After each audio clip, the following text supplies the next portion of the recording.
안녕하세요.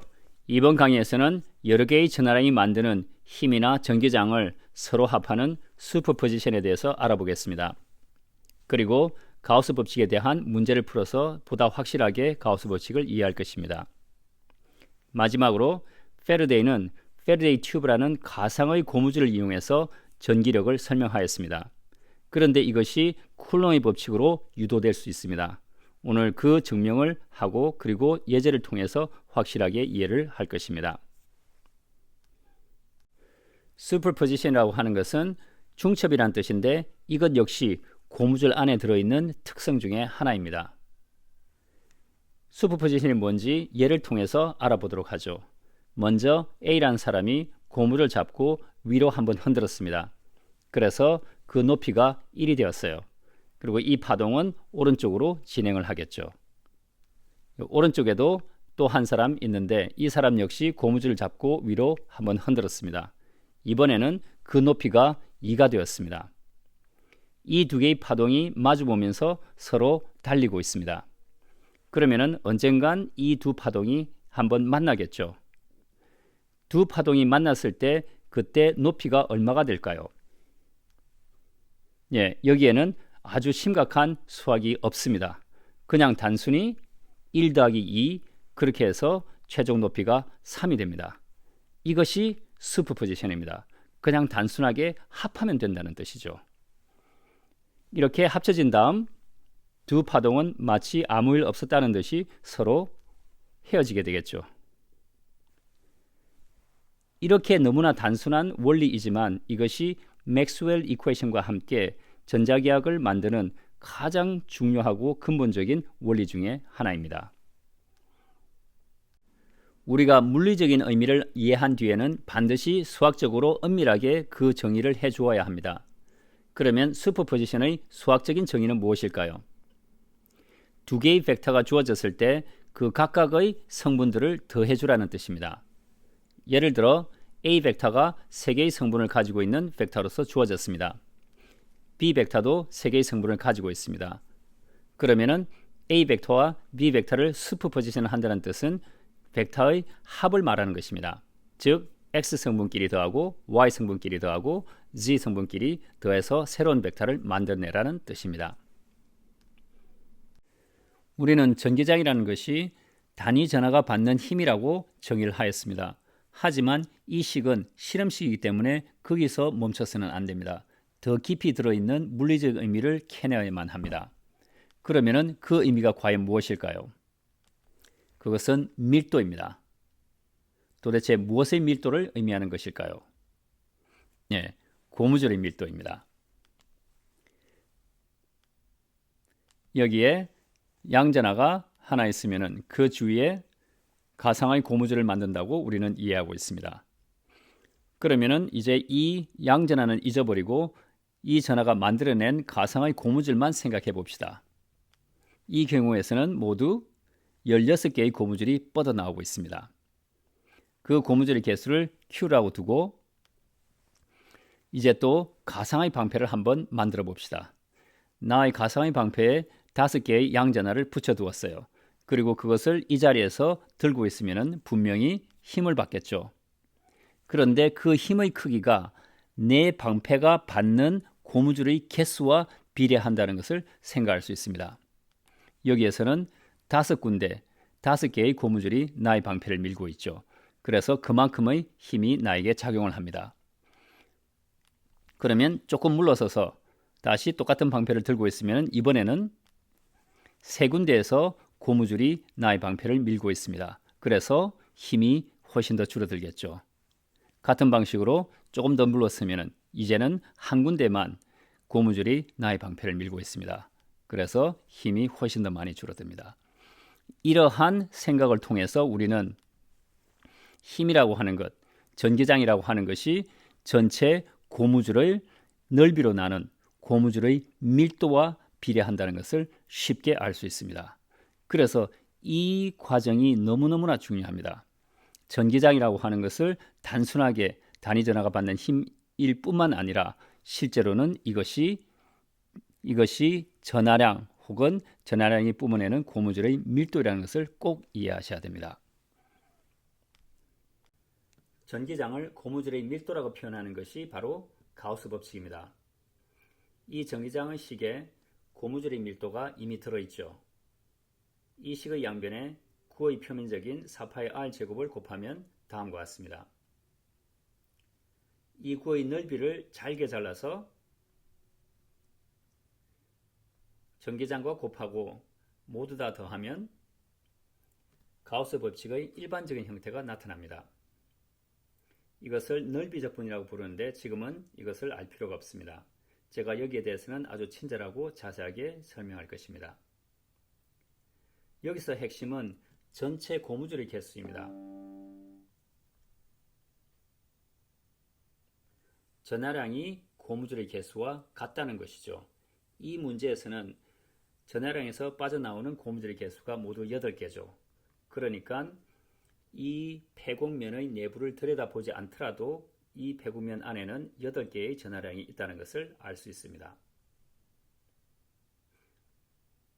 그런데 엄밀하게 말해서 전하량과 이 고무줄은 서로 다른 것이라고 생각하기 때문에 일반적으로 우리가 다른 변수를 사용합니다. 전하량의 경우에서는 Q를 주로 사용하고요.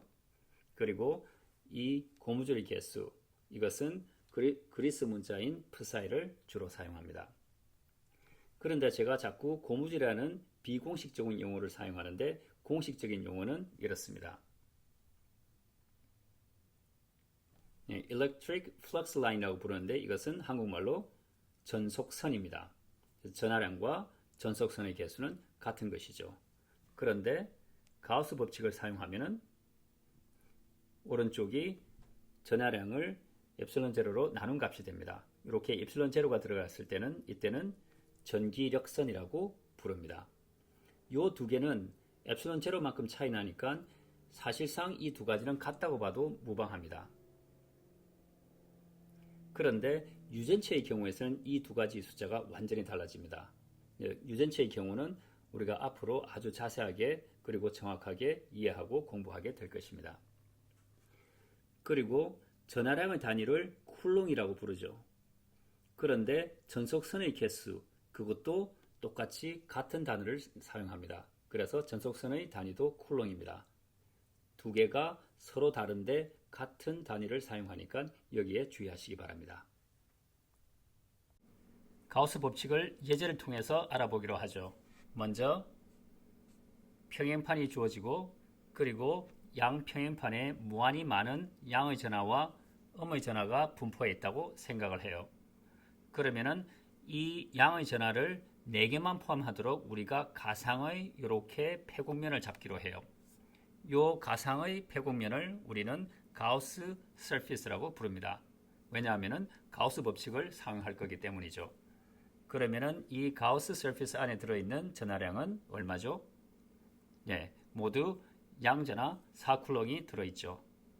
같은 방법으로 반대편에 있는 음전하에 가상의 폐곡면을 만들고 이것이 가우스 서피스죠. 이 가상의 폐곡면 안에 들어있는 전하는 음전하 4쿨롱이 들어있죠. 그리고 양쪽에 무한히 많은 양전하와 음전하가 균일하게 배열되어 있습니다. 그러므로 이 표현판 사이에는 균일한 전기장이 만들어집니다. 그러면은 먼저 첫 번째 가우스 서피스에 의한 가우스 법칙을 적용해 보도록 하죠. 첫 번째 박스 안에 들어있는 전하량은 몇 개인가요?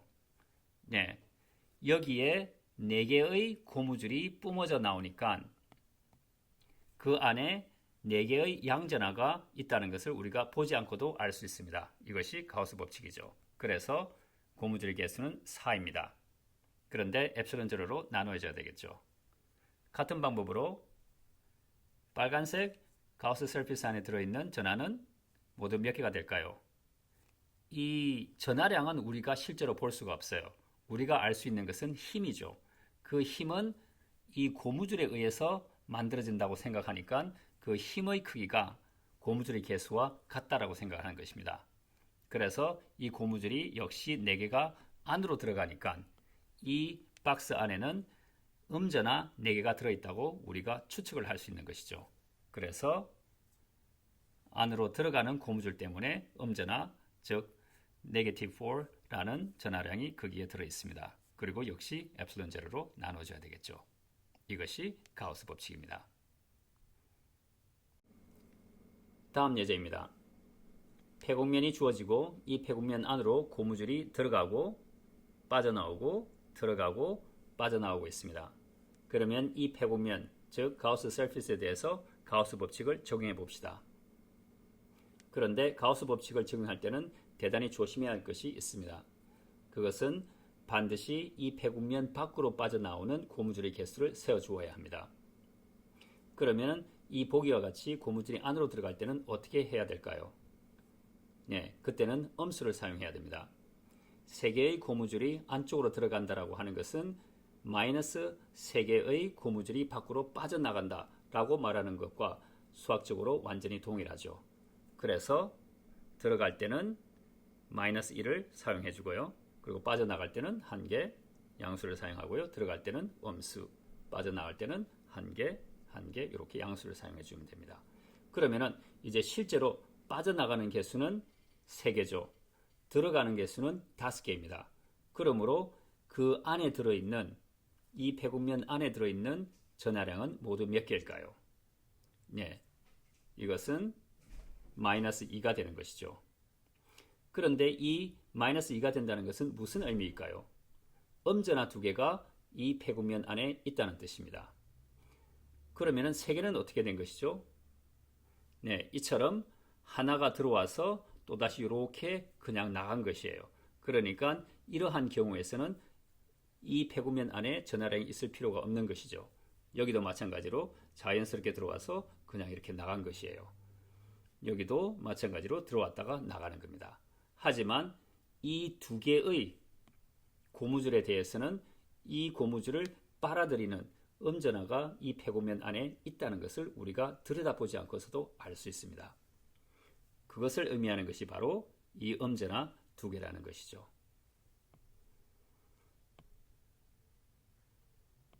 이것이 바로 가우스 법칙입니다.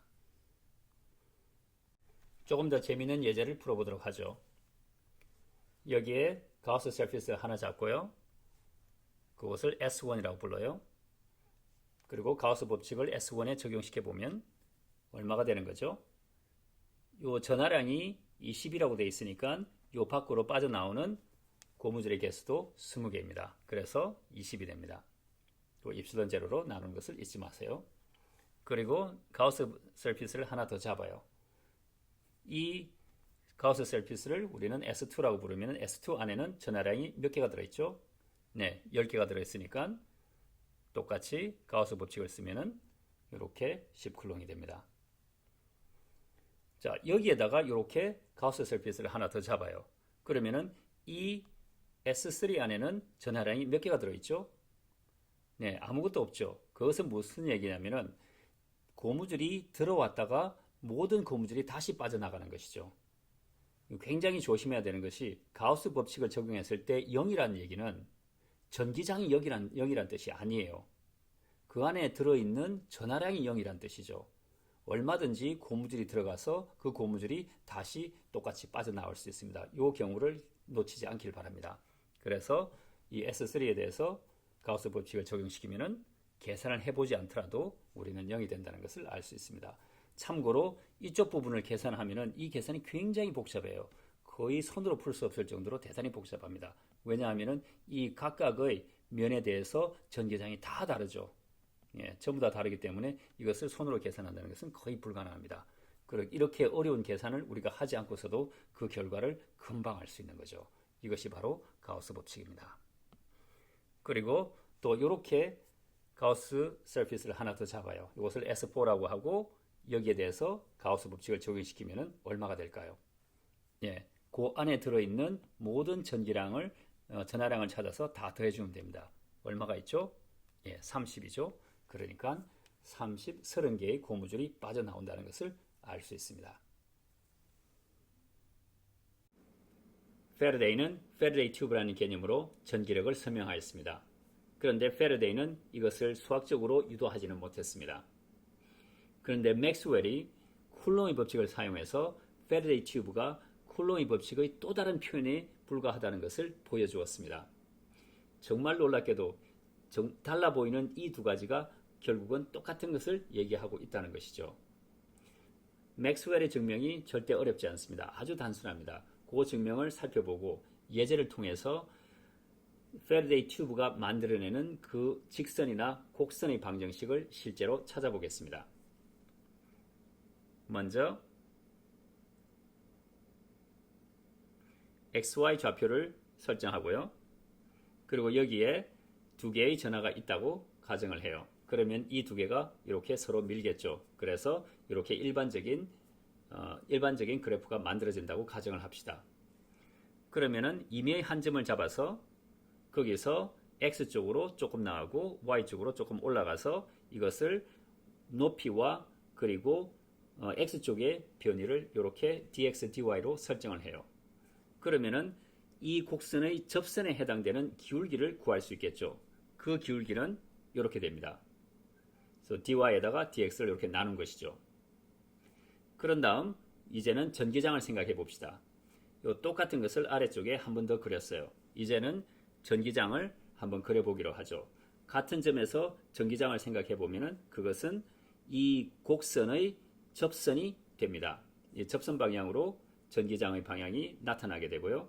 이 전기장을 X 방향과 Y 방향의 성분으로 이렇게 분해할 수 있습니다. 그러면은 dx, dy와 ex, ey가 서로 길이는 다르지만 같은 방향을 나타내고 있기 때문에 기울기는 똑같죠.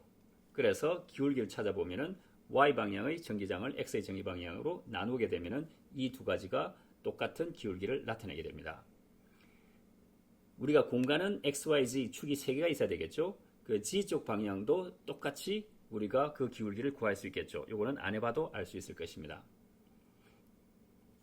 그래서 이것을 조금 더 변형시켜서 그리고 dx와 ex를 한쪽으로 이렇게 몰아서 방정식을 바꾸고요. 그리고 g쪽에서도 똑같은 현상이 나타나니까 우리가 굳이 수학적으로 증명을 하지 않더라도 이렇게 될 거라는 것을 금방 알 수 있습니다. 이것이 바로 맥스웰이 유도한 방정식인 겁니다. 아주 단순하죠. 그냥 기울기가 같다는 것입니다. 전기장의 기울기와 그리고 dy over dx 이 기울기가 서로 같아야 되겠죠. 그러면 실제 예제를 통해서 전기력선의 방정식을 구해보도록 하죠. 3차원 공간에 XYG 좌표축이 이렇게 설정이 되어 있습니다. 그리고 원점에 Q라는 전하량이 놓여 있습니다. 그러면 이 3차원 공간에 균일하게 모든 방향으로 전기장이 분포합니다. 이 예제는 워낙 간단하기 때문에 전기력선의 방정식을 실제로 구하지 않더라도 어떤 방정식이 될지를 예측할 수 있습니다. 여기를 보시면은 기울기가 2분의 1인 직선, 그리고 기울기가 1, 기울기가 2 이렇게 되는 직선으로 방정식이 나타내야 된다는 것을 미리 알 수 있습니다. 이것을 일반적으로 표현하면은 이렇게 되겠죠. 기울기가 a인 직선의 방정식들이 바로 전기력선의 방정식이 됩니다. 그러면은 이 공간상의 임의점 P에 주어지는 전기장을 구해 봅시다. 전기장의 방향은 아마 이렇게 되겠죠. 그리고 원점에서 P까지의 거리를 우리가 R이라고 둬요. 그러면은 이것을 벡터로 변형시켜 봅시다. 그러면 이 R 방향의 단위 벡터를 R#이라고 이렇게 표현을 해요. 그러면은 일반적으로 이것을 R 벡터라고 부를 수 있겠죠. 그럼 이 R 벡터는 구체적으로 어떻게 생겼을까요?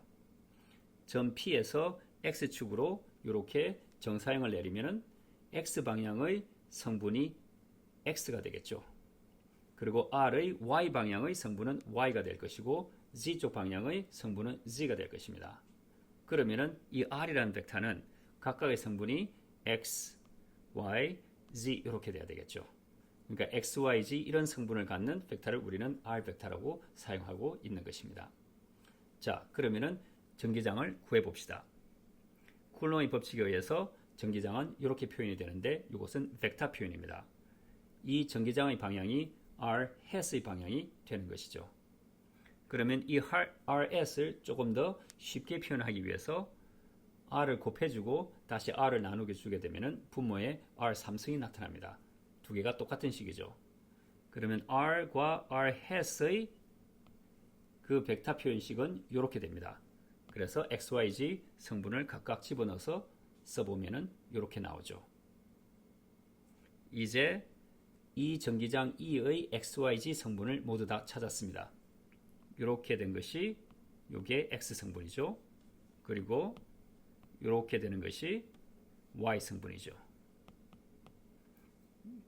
그 다음 전기력선의 방정식을 가져오면 이런 형식이고 여기에 EX를 넣어야 합니다. 그러면은 EX를 거기다가 이렇게 집어넣도록 하죠.